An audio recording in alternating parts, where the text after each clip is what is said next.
ऊर्जा के लिए मेटाबॉलिज्म, होम्योस्टैसिस या समस्थिति बनाने में सक्षम, रिप्रोडक्शन, डेवलपमेंट, इवोल्यूशन और खतरनाक सिचुएशंस में प्रतिक्रिया करना ये जीवन के लक्षण हैं। हर जीवन, चाहे वो एक कोशिका वाला हो या बहुकोशिकीय, एक सर्वाइवल मशीन है जो लगातार इवॉल्व होता रहता है। और द बेस्ट उपलब्धि जो इस प्रोसेस में वो प्राप्त करता है, उसको वो अपने सर्वाइवल में प्रयोग करके अपनी प्रजाति या स्पीसीज को आगे बढ़ाता है। वो एक कीड़े में अपना रंग परिवर्तित करके हरे पत्तों की तरह करने का इल्म भी हो सकता है, और मनुष्य की तरह से अपने उन्नत विकसित दिमाग का यूज भी। तो आज के वीडियो में हम बात करेंगे कॉन्शियसनेस यानी कि चेतना की। नमस्कार, मैं हूं डॉक्टर महेश भट्ट और आप देख रहे हैं निठला चिंतन विद डॉक्टर महेश भट्ट।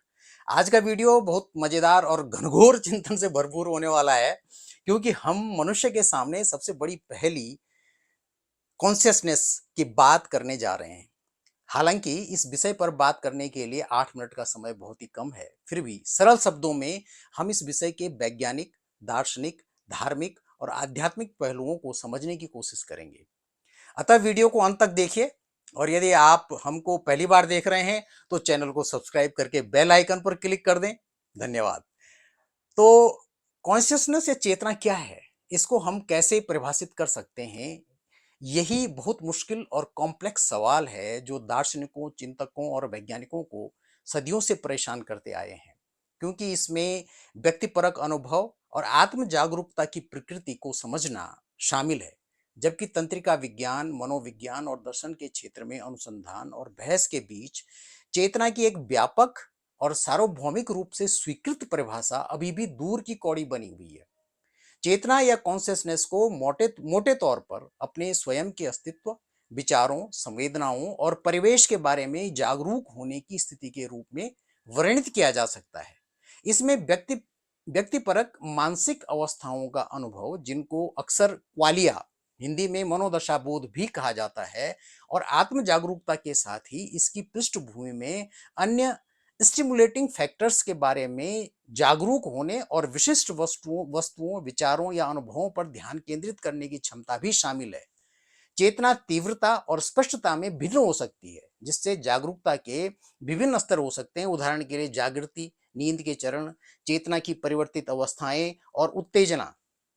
जागरूक अनुभव एकीकृत दिखाई देता है, जिसका अर्थ है कि हम दुनिया को एक निरंतर और सुसंगत संपूर्ण मानते हैं, भले ही हमारे संवेदी इनपुट विविध हो सकते हैं। कुछ वैज्ञानिक सिद्धांत जैसे ग्लोबल वर्क स्पेस थ्योरी ये समझाने की कोशिश करती है कि किस प्रकार से चेतना मस्तिष्क में सूचना के आदान प्रदान और विशेष मस्तिष्क क्षेत्रों में विशिष्ट कार्यों में योगदान से उत्पन्न होती है। तो वहीं पर दूसरी थ्योरी, एकीकृत सूचना सिद्धांत या इंटीग्रेटेड इंफॉर्मेशन थ्योरी का सुझाव है कि चेतना एक प्रणाली के भीतर सूचना के एकीकरण और कारण और प्रभाव संबंधों को उत्पन्न करने की क्षमता से उत्पन्न होती है। तो दार्शनिक सिद्धांत दार्शनिक चेतना के दार्शनिक पहलुओं का पता लगाते हैं, जिसमें मन शरीर की समस्या, क्वालिया और यह समझने की कोशिश शामिल है कि भौतिक प्रक्रियाएं व्यक्तिपरक अनुभव को कैसे जन्म देती हैं। मस्तिष्क के विभिन्न क्षेत्र चेतना में महत्वपूर्ण भूमिका निभाते हैं। थैलेमस, जिसे अक्सर गेटवे टू कॉन्शियसनेस भी कहा जाता है, सेरेब्रल कॉर्टेक्स के लिए सेंसरी इनपुट प्रदान करता है, जो धारणा और उच्च क्रम के संज्ञानात्मक कार्यों में शामिल होता है। प्रीफ्रंटल कॉर्टेक्स आत्म जागरूकता और कार्यकारी कार्यों से जुड़ा होता है, और डिफॉल्ट मोड नेटवर्क डीएमएन आत्मनिरीक्षण और मन भटकने के दौरान सक्रिय होकर एंटीरियर सिंगुलेट कॉर्टेक्स एसीसी की को त्रुटि पता लगाने की ओर संघर्ष समाधान के लिए एक्टिवेट करता है। बर्नार्ड बार्स द्वारा प्रस्तावित ग्लोबल वर्क स्पेस थ्योरी के अनुसार, जब जानकारी एकीकृत होकर और संपूर्ण मस्तिष्क के लिए प्रसारित होती है, तो यह सचेत जागरूकता के हब प्रीफ्रंटल कॉर्टेक्स में उच्च स्तरीय संज्ञानात्मक प्रक्रियाओं के लिए उपलब्ध होकर चेतना को विचारों में परिवर्तित करने में मदद करता है और जरूरी संदेश मस्तिष्क के अन्य एरियाज में भी भेजता है। अध्ययनों से पता चला है कि कुछ मस्तिष्क प्रक्रियाएं अनजाने में सचेत जागरूकता में प्रवेश किए बिना ही हो सकती हैं। चेतना की स्थिति जैसे कि जागृति, नींद, सपने देखना, ध्यान और मनोवैज्ञानिक पदार्थों जैसे ड्रग्स से प्रेरित मस्तिष्क गतिविधि के अलग अलग पैटर्न, एनेस्थीसिया और बेहोशी अस्थायी रूप से चेतना को दबा देती हैं या बदल देती हैं, जो कि सचेत जागरूकता के अंतर्निहित तंत्रिका तंत्र में शोधों के लिए अंतर्दृष्टि प्रदान करते हैं। यह ध्यान रखना महत्वपूर्ण है कि जबकि चेतना के तंत्रिका आधार को समझने में प्रगति हुई है, कई सवाल अभी भी अनुत्तरित हैं। जैसे सचेत अनुभवों को की व्यक्तिपरक प्रकृति की व्याख्या और मस्तिष्क में प्रक्रियाएं हमारे समृद्ध आंतरिक दुनिया को कैसे जन्म देती हैं। इस मानव अस्तित्व के सबसे पेचीदा और गहन रहस्यों में शामिल अनेक गुत्थियों को सुलझाने में तंत्रिका विज्ञान, दर्शन, मनोविज्ञान प्रयासरत हैं और आगे भी प्रयास जारी रहेंगे। चेतना ईस्टर्न और वेस्टर्न दर्शन में एक केंद्रीय और बहुमुखी अवधारणा है, जो दार्शनिक परंपराओं और आध्यात्मिक दृष्टिकोणों की एक विस्तृत श्रृंखला को शामिल करती है। पश्चिमी दृष्टिकोण के विपरीत, जो अक्सर विषय और वस्तु के बीच अलगाव पर जोर देती है, पूर्वी दर्शन चेतना सहित सभी चीजों की परस्पर संबंध पर जोर देता है। कई पूर्वी दर्शन, जैसे कि हिंदू धर्म में अद्वैत वेदांत और जैन बौद्ध धर्म गैर द्वैतवाद परंपराओं के अनुसार, एक अंतिम वास्तविकता या शून्यता है जो सभी अस्तित्वों को रेखांकित करता है, और व्यक्तिगत चेतना इस सार्वभौमिक चेतना की एक अभिव्यक्ति है। लक्ष्य यह है कि इस एकता को अलग अलग अलगता के भ्रम को पार करके सभी चीजों की एकता को पहचानते हुए महसूस किया जाए। ध्यान और माइंडफुलनेस जैसी प्रथाएं व्यक्तियों को अपनी चेतना और मन की प्रकृति की गहराई समझ की विकसित करने में मदद करती है। कई पूर्वी परंपराओं में चेतना की यात्रा को आत्म प्राप्ति या ज्ञान की ओर एक मार्ग के रूप में देखा जाता है।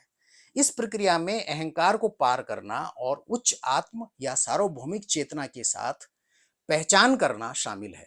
वहीं पर योग और तंत्र में चेतना को शरीर के ऊर्जा केंद्रों या चक्रों से अंतरंग रूप से जुड़ा हुआ माना जाता है कि इन ऊर्जा केंद्रों को संतुलित करना और शुद्ध करना चेतना की उच्च स्थिति को प्राप्त करना है।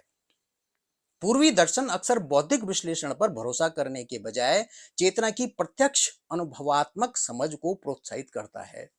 पश्चिमी दर्शन में द्वैतवाद यह बताता है कि चेतना और भौतिक शरीर या पदार्थ अलग अलग पदार्थ हैं। वहीं पर द्वैतवाद के विपरीत भौतिकवाद का दावा है कि चेतना मानसिक अवस्थाओं और व्यक्तिपरक अनुभवों को पूरी तरह से न्यूरॉन्स और मस्तिष्क के अन्य भौतिक घटकों की गतिविधि द्वारा समझाया जा सकता है, जिसका अर्थ है कि चेतना मस्तिष्क में होने वाली शारीरिक प्रक्रियाओं से ज्यादा कुछ नहीं है।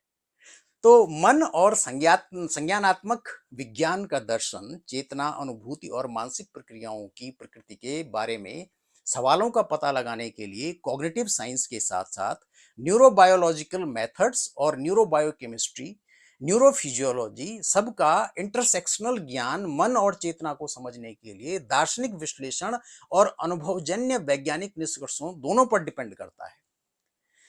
तंत्रिका विज्ञान और संज्ञानात्मक विज्ञान के बारे में हमारी समझ के रूप में चेतना की प्रकृति वैज्ञानिकों, दार्शनिकों और शोधकर्ताओं के बीच गहन जांच और बहस का विषय बनी हुई है।